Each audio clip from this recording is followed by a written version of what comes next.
because that information has value beyond just the sort of the purely esoteric academic, then it's a cultural, social, economic question. And and what the cultural geographers and social human geographers in particular, coming back to psychologists and anthropologists coming back to say is the important thing is to find something that people can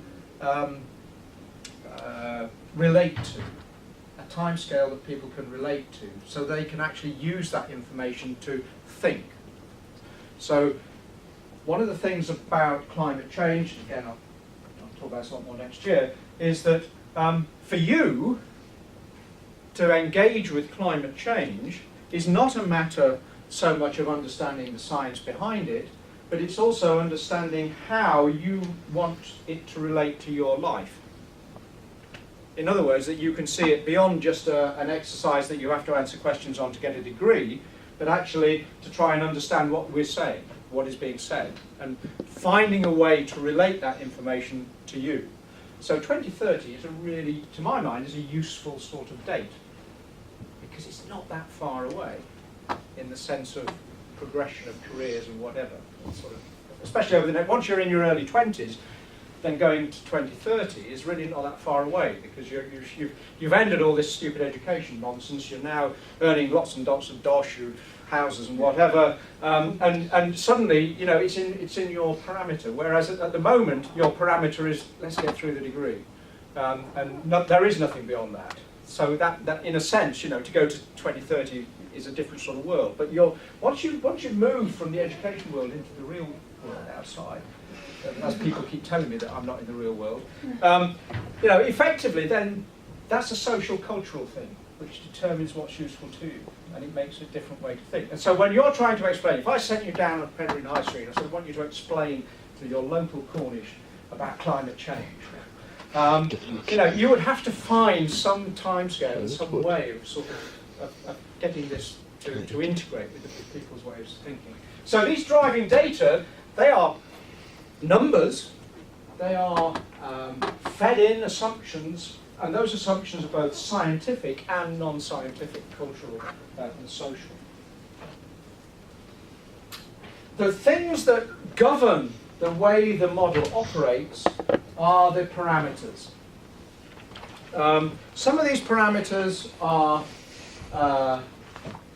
really well known. Universal gas constant. We have a really good understanding of the basic atmospheric physics, the basic fluid dynamics of how these operate. And those parameters will be uniform across all models. Except that where some of those parameters are not so well known, they will be estimated. So as we move away from the sort of really hardcore physics, and we start moving into processes of advection and more complicated processes, then there are issues of estimation, and also there will be missing processes that you have to assume, because you can't put every single process in. So there are estimates of the parameters, but basically parameters are, this is what the model's structured about. And so every model has these 5 elements about it. The state of the model, what it utilises, the initial conditions, when you start the model, how you suddenly start it going. And because the initial conditions are an estimate of a particular time period, this is why you've got to run a model for several years to allow that initial noise and problem of uncertainty to sort of settle down. So the model then eventually says, right, I've been running for a bit now, this is how we run, and the model keeps on running. Boundary conditions, how you decide on those, which ones to put in to sort of structure up the model, the driving data, and the parameters. So those are technical terms which you need to understand what they actually define, and they are the basic building blocks, if you like. And as I said earlier, the issue of the different models, apart from odd variability in those parameters, etc., is the spatial resolution, vertical and horizontal, and how processes are represented in the model. In other words, how do you actually decide on your knowledge of diffusion between the ocean and the air? How do you decide on the processes operating in the ocean? What happens to CO2 when it gets into the ocean? How does the ocean mix it? What depth does it go to, etc., etc. If we look at some of those processes, there's a huge number of processes that we know operate and interact over time. So deep water formation, THC, so might be under question. How the carbon cycle works. Transpiration, sea ice formation, albedo, feedback, snow, aerosols, clouds, sea level, atmospheric chemistry, ocean acidity, ocean salinity.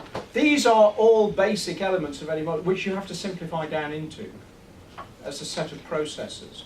And so it's not surprising that different models will say, we don't really know much about the carbon cycle, we don't think it's quite so important, let's just assume that what goes in comes out. Let's not complicate matters between organisms and plants. Let's not worry about marine organisms against forest. All land is land, all sea is sea. Let's not worry about the fact that land actually is a bit different. We'll look at all these cities, that's a bit of a bugger. What can we do about cities? Oh, let's just assume that cities are a form of field. And we'll just weaken up that parameter a little bit so that we know that we're averaging between a city and a field for its roughness or albedo, rather than try and separate out. So this is why each of the models is different. This huge number of processes that we can see.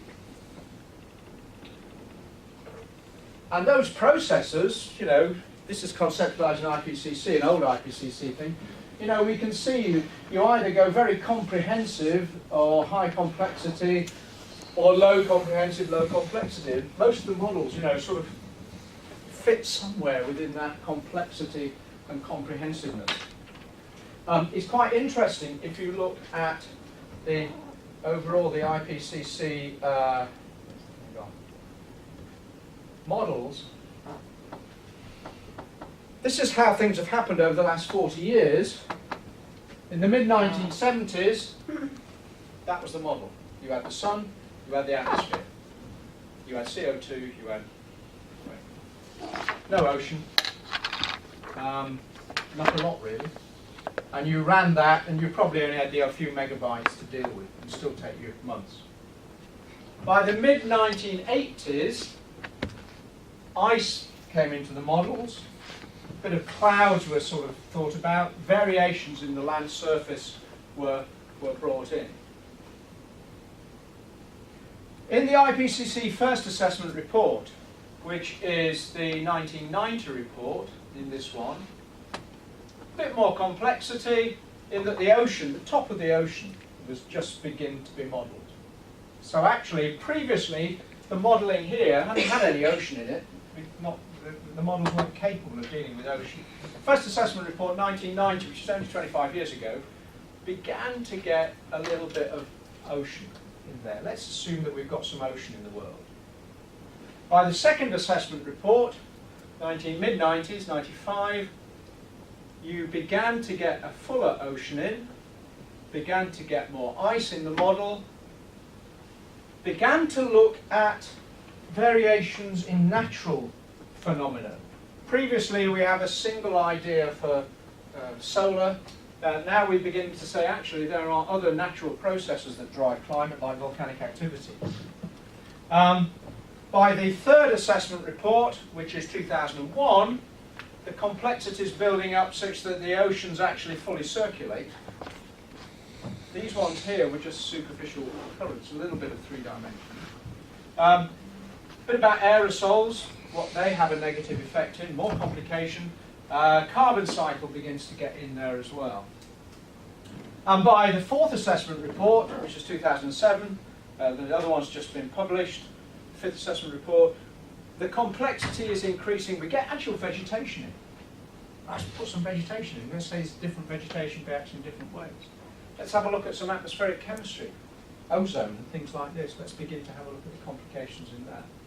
So the point really is that the modelling has become more sophisticated and more complex as it's come along to take on more processes.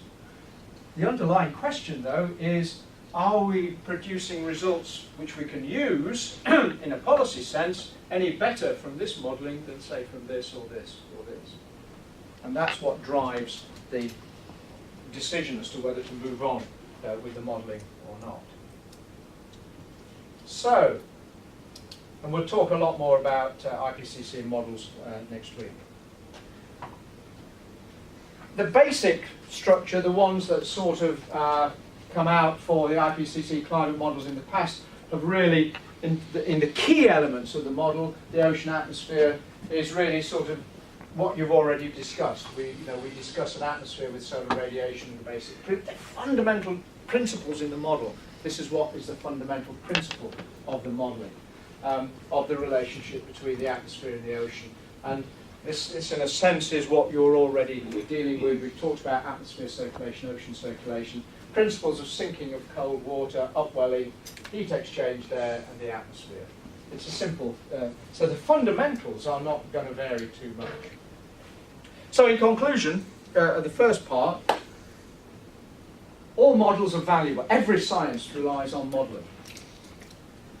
And what models are designed to do is not to show us reality, it's to demonstrate our weaknesses, demonstrate where we don't understand what's going on. And this allows us to focus in on those processes that are important. And the climate models are boxes, energy and matter removed, and the main differences are the processes that are included. The underlying critical problem is that as we develop modelling, the requirements of the models, and because they are part of a wider understanding of policy, of decisions, become social, cultural, as much economic, as much as actually scientific. And this is where climate change science is now merging across interdisciplinary boundaries, away from the strictly, inverted commas, scientific, to a much more interdisciplinary way of moving forward. Okay, that's a good place to actually break. It's the end of this particular section.